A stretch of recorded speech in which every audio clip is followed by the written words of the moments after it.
shunday ulug' kunlarga yetkazgan Allohimga hamd sanolar olsun. Bizga shunday imkoniyatni bergan yurtboshimiz prezidentimizga ming tashakkurlar etaman. Men oddiy ishchi odam edim. Xudoga shukr niyatimga yetdim.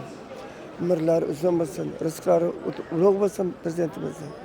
Bunaqa prezident hojisi degan unvonda hali birorta joyda eshitganmiz yoki ko'rganmiz. Bizning davlatimiz yurtboshisi prezidentimiz chiroyli tashkilotlarga aytib til ojizda bilan gapirishgan. Mana Madina Munawvarga bordik, tantanalarni kutishib oldi. Baytullohga borsak, yana ham tantanalarni kutishdi. Ishchi guruhlar, rahbarlarimiz shunday izzat ikromda. Biz juda ham minnatdormiz. Yurtboshimiz hamisha salomat bo'lsinlar.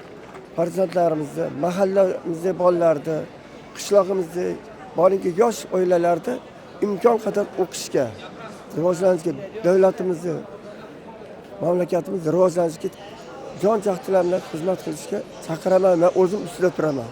Inson qadri hech qachon bizning O'zbekistonda, ayniqsa prezidentimizning nazarlarida qolmaydi.